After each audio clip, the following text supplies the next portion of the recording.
Miss Brooks, starring Eve Arden.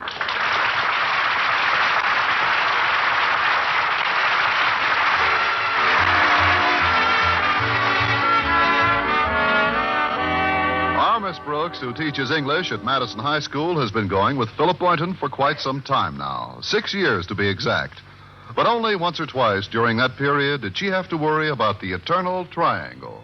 And that's not unusual when your boyfriend is the eternal square. Still, I must admit I did see green about 2 weeks ago when Mr. Boynton began dating a young society beauty named Lucy Fairchild. I got angry, we had an argument, and I finally asked Mr. Boynton to choose between us. Did he want a beautiful young society girl with $1 million or a steadily employed English teacher with a guaranteed pension in 20 years? Oddly enough, he chose me. And to make my happiness complete, our beloved principal, Mr. Conklin, invited the two of us to spend this past weekend with him and Mrs. Conklin at their cabin on Crystal Lake. Friday morning, my landlady was in my room with me, helping me pack, when she suddenly began to get sentimental. Connie, do you realize this is the first time we've been separated in almost a year? Oh, I am going to miss you, dear. Promise me you'll write every day. But, Mrs. Davis, I'm only going to be gone 2 days. Why, I'd be home before the first letter reached you. Oh, how nice. Then we could both sit down and read it together. Better still, why don't I write the letter now and let you read it to me while I'm packing? I know just what I'd say in it. I'd tell you what a wonderful time I'm having with Mr. Boynton. I hope it comes true, dear. It's just too bad Osgood will be around to pester you two. You're not kidding. Ever since Mr. Conklin saved Mr. Stone by pulling him out of that open elevator shaft, he's been playing the hero role to the hilt. But to spend a weekend with Mr. Boynton, I can even bear Mr. Conklin.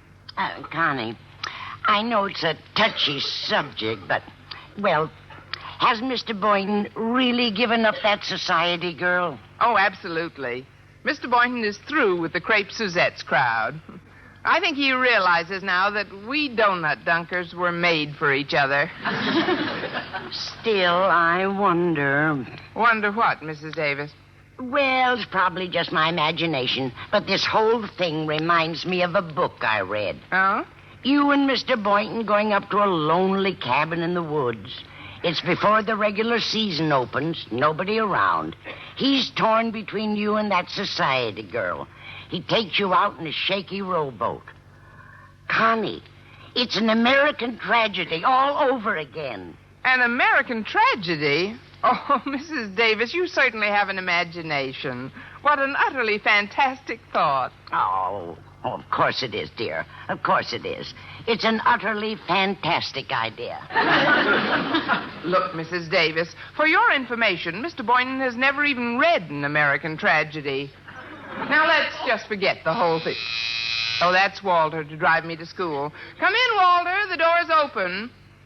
Mrs. Davis, please, not a word to Walter about what we've been discussing, or I'll never hear the end of it. Connie, I give you my word, my lips are sealed. And you know when I give anyone my word, I could be drowning and I... Oh, pardon me, dear. Oh, good morning, Walter. And a good morning to the two fairest ladies of my acquaintance. Hey, it looks like you're practically all set for the big weekend, Miss Brooks. Yes, Walter. A mad, glorious weekend away from classrooms, books, and American-born students who refuse to learn the English language. Yeah, but you'll still have old Marblehead. You'll have Mr. Conklin with you. Harriet says that living with him these days is like living with a combination of John Wayne and Fearless Fosdick. Did you see the poem he wrote called Keep Your Head? It covers the entire school bulletin board. 32 stanzas. Did you read it, Miss Brooks? It's all about courage. I read it, Walter, and for the first time, I was glad I was a coward. But Mr. Conklin or no Mr. Conklin, I'm looking forward to a wonderful weekend. Yo, I don't blame you. You and Mr. Boynton away together in a lonely cabin in the woods before the regular season opens. Nobody near, no society girl around. Just the two of you out in the lake alone in Mr. Conklin's shaky rowboat. Hey, it's an American tragedy all over again. An American tragedy. Why, Walter, that's the most fantastic thing I ever heard of. In the last 30 seconds. Actually, it's a perfectly ridiculous idea. Oh, I wasn't for a minute implying that such a thought would ever enter Mr. Boynton's head. Well, I'm glad of that. Now, just forget the whole thing. Only, why has he been reading that book for the past 3 weeks? He's been reading An American Tragedy? Oh, but, Connie, what difference does it make? There's probably no connection between the two. Oh, of course not. No connection between the two. None at all. None whatsoever. Absolutely no connection.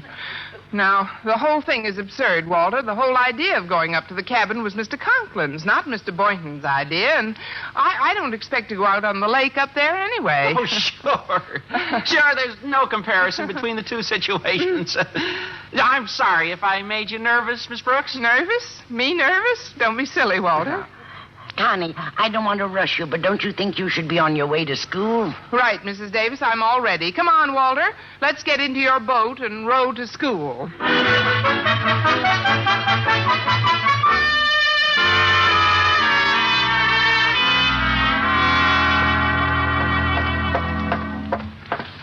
Oh, good morning, Harriet. Oh, hi, Miss Brooks.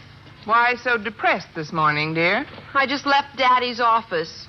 If you were just entering, you'd have an even better reason. Oh, honestly, since Daddy rescued Mr. Stone a few weeks ago, there's simply no living with him. Mother says she's heard so many stanzas of his poem, Keep Your Head, she's losing hers. Gosh, I certainly don't envy you being up at Crystal Lake with Daddy over the weekend. Well, with Mr. Boynton along to keep me company, I'm certain I'll manage. Oh, of course, it should be great for the two of you. Away together in our lonely cabin in the woods before the regular season opens. Nobody around for miles. That society girl forgotten. Just the two of you out on the lake alone in Daddy's wobbly rowboat. Harriet, I won't have you implying this is another American tragedy. But, Miss Brooks, I wasn't implying. You weren't? Of course not. Why, there's certainly no reason to be suspicious of a man just because he suggested to Daddy that he open his cabin and invite you along. Mr. Boynton asked your father to open his cabin and invite me along? It was Mr. Boynton's idea? Well, yes, but that's certainly nothing to be upset about. Upset? Who's upset? Why should I be upset? Besides, Mr. Boynton has never said anything about going out in any boat. He's never mentioned that. Never once. So why should I be upset? Good morning, Miss Brooks.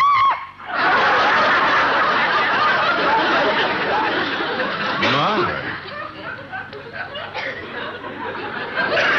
What did I do to deserve such a charming greeting? Now step into my office, please. I want to have a word with you. Yes, sir. I'll see you later, Harriet. Bye, Miss Brooks. You needn't sit down, since this won't take a minute, Miss Brooks. I presume you've seen my poem on the bulletin board. I posted it yesterday, just before lunch. You couldn't miss it going to the cafeteria. Did you read it? Yes, sir, and it saved me lunch money. I read it, sir. The first 2 stanzas I consider the most important. Keep Your Head by Osgood Conklin. When others about you show panic and fear, just keep your head and never lose cheer. The world makes room for the heart that is brave, so just keep your head. Ride the crest of the wave. Miss Brooks, tell me truthfully, have you ever heard anything so inspirational? Not since Casey at the bat. Now, on my desk this morning was this piece of paper, and on it is a dastardly satire some ignorant buffoon made of those precious verses. Go on and read it, Miss Brooks.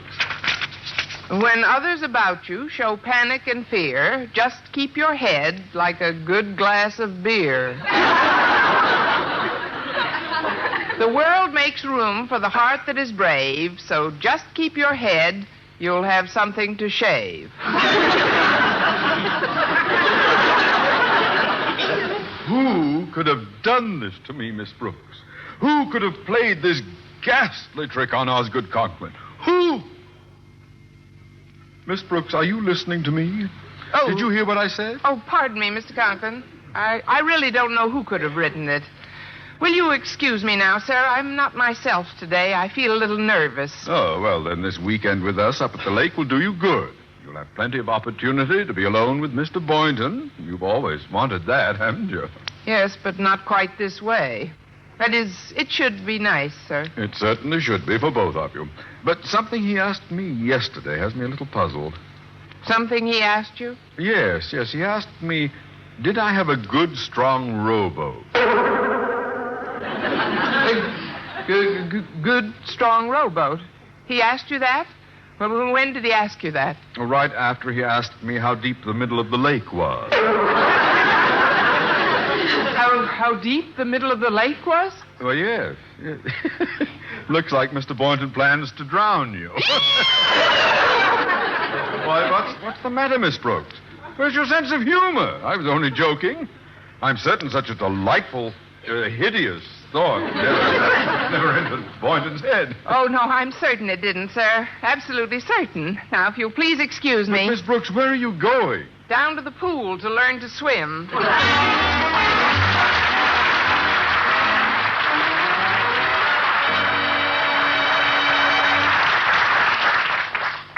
Oh, Miss Brooks. Brooks, what is it? Oh, nothing at all. Nothing at all, Mr. Boynton. Well, nice bumping into you. On dry land, that is. I'll see you next week sometime. Bye. Next week? Miss Brooks, what are you talking about? You haven't forgotten our trip this weekend, have you? Oh, no. I remember the weekend under Crystal Lake. On Crystal Lake. But frankly, I've been thinking of staying home this weekend. But, Miss Brooks, you promised to go. I thought we'd patched up our little difference, and I really have been looking forward to it. You really have been looking forward to it? Yes, and I've made some plans. A little on the romantic side, if you know what I mean. It doesn't matter. With me, both sides are romantic. Oh, gosh, how could I have been so silly? What are your plans, Mr. Boynton? Well, tonight after dinner, just as the full moon comes out in a perfect blue sky, we'll go out in Mr. Conklin's rowboat. I'll need just one big, powerful oar. And I'll show you how to sit so you don't rock the boat. And even if you do fall into the lake, I can swim. Mrs. Brooks, why are you looking at me that way? What is it?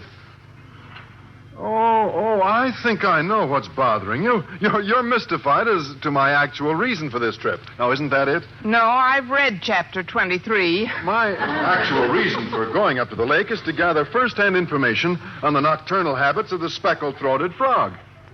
The nocturnal habits of the speckled-throated frog? Yeah. I'm doing some highly confidential research work for a biological paper I'm writing. I wasn't even going to tell you until we got up there. And that's the only other reason you wanted to go out with me in a rowboat tonight? What did you think I wanted to go out with you for? To repeat an American tragedy? It was a perfectly crazy idea. How could a thought like that even enter my mind? Of course. Well, I've got a class now, Miss Brooks. I'll pick you up at your house at 4 o'clock sharp. I'll just honk my horn and you come out. I should be all packed by then, but if I'm not right out, tread water wait for a few minutes, will you?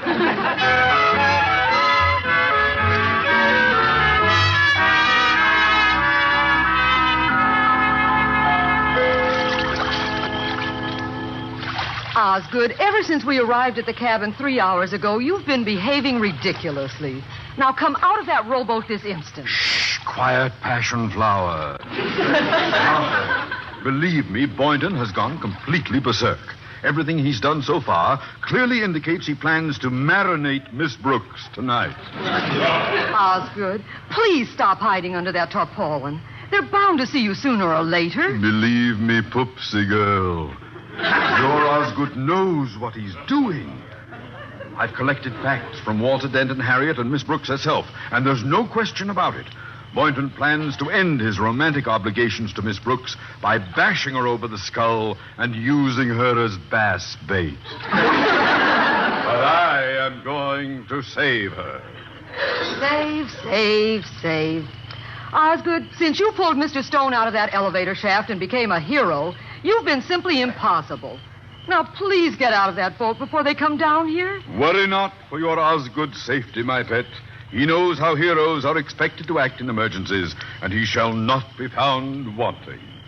The world makes room for the heart that is brave, so just keep your head. And you'll have something to shave.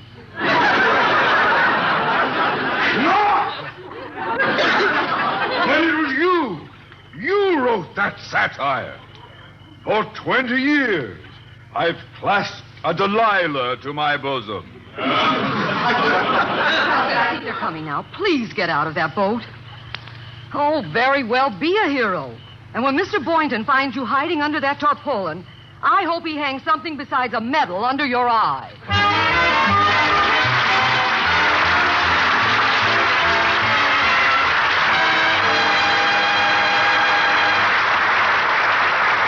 Miss Brooks will return in a moment. You know, being a good driver is more than just turning on the ignition and stepping on the gas. You have to know where you're going, look where you're going, and getting there depends on the brakes. Have you checked your brakes lately?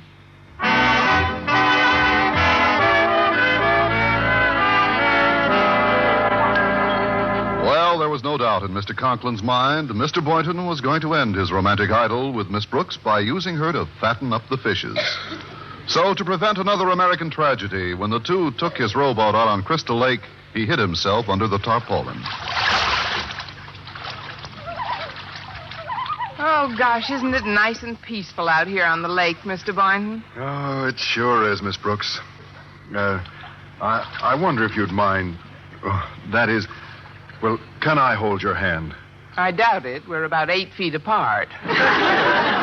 You could sit closer. Why don't you sit on that tarpaulin? Oh, no, thanks. I tried it before, and I felt like I was sitting on a mass of whale blubber.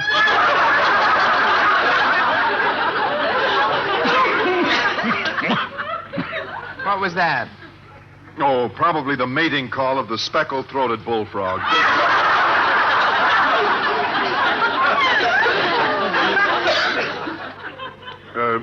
Would you like me to tell you about the love life of the frog, Miss Brooks?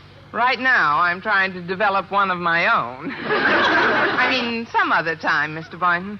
Well, maybe I could move a little closer to you. No, stay where you are. I'll come to you. Very well. Only be careful. This boat's awfully shaky.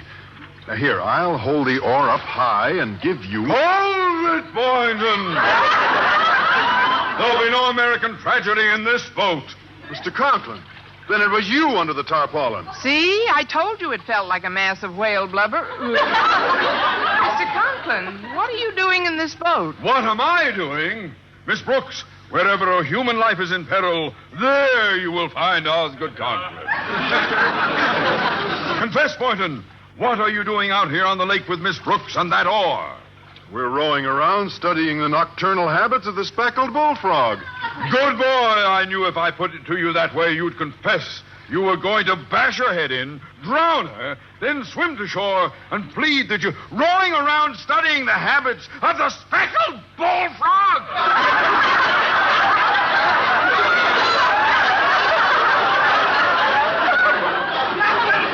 Scared to duck back under the tarpaulin again? Mr. Conklin, I know it's bad news for you, but let's face it. Mr. Boynton was not trying to drown me. Not trying to drown you? But he can't do this to me. I mean, I worked so hard to be well, just to play it safe, Boynton, I'll take that oar. But, sir, this is preposterous. Nothing will happen in this boat as long as Osgood Conklin is here. That's just the trouble. Boynton, hand me that oar. Oh, but, sir... Very well, if you won't give it to me, I'll have to wrest it from you. Release that oar, Boynton. Give it. Oh, good gosh. There goes our only oar. Oh, we'll never find it in the dark. Our only oar? Yes, and heaven knows where we are on this lake. We've been drifting for an hour. We're probably miles from land by now. How are we going to get back without an oar? Sir, frankly, I'm worried, too. There's no one else on this lake. Who knows how long we'll be out here? And why are we all so nervous? True, this is a period of crisis, but luckily you have Osgood Conklin aboard. I shall be your captain. We're dead. What Mr. Boynton said is right, sir. It might be days before we're rescued. There's nothing to eat in the boat. With a little ingenuity, Boynton, we'll find something to eat. Don't look at me, sir. I'm indigestible. But first, I'll run this ship the way it should be run. Mr. Boynton, you will sit fore and keep a sharp lookout for smoke on the horizon. Miss Brooks, you may sit aft and troll for small fish with a bobby pin tied on a shoelace. And I shall sit here and steer the boat manually using that good old North Star as my guide. But, sir, that's the moon you're pointing at.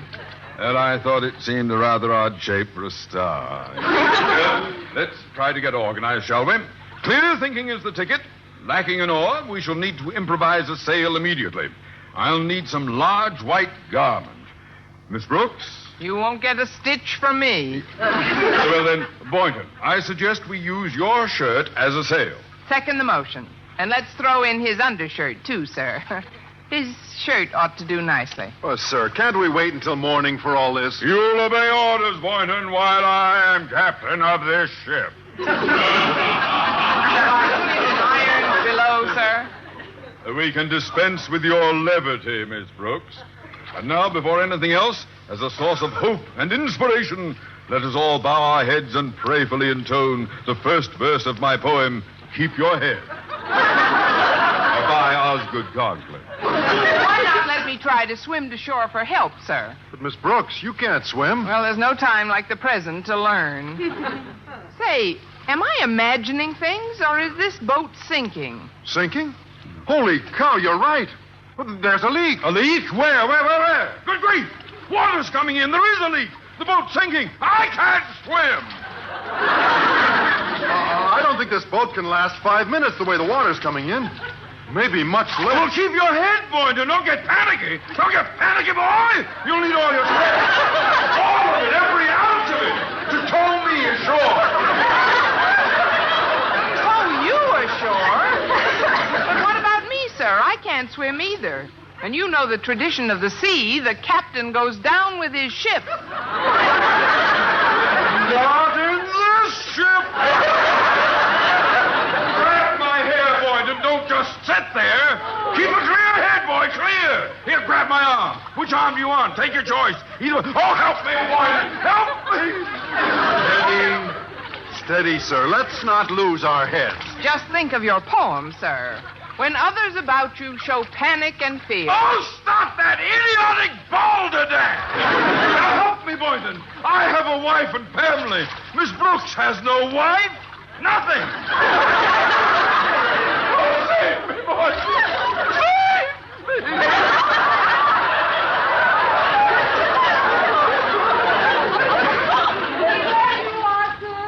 Who's that?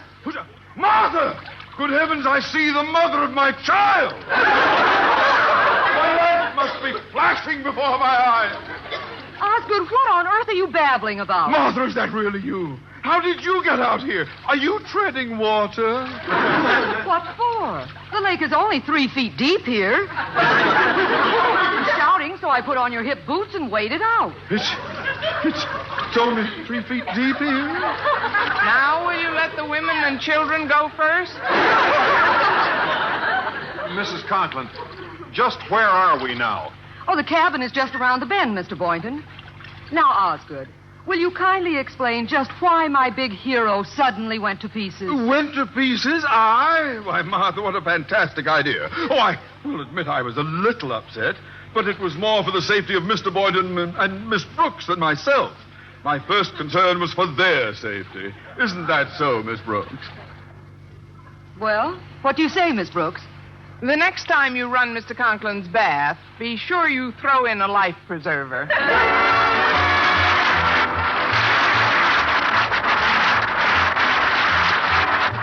Miss Brooks, starring Eve Arden. Larry Burns. written by Arthur Oldberg and Lou Derman with the music of Lud Gluskin. Mr. Conklin was played by Gail Gordon. This is the United States Armed Forces Radio and Television Service.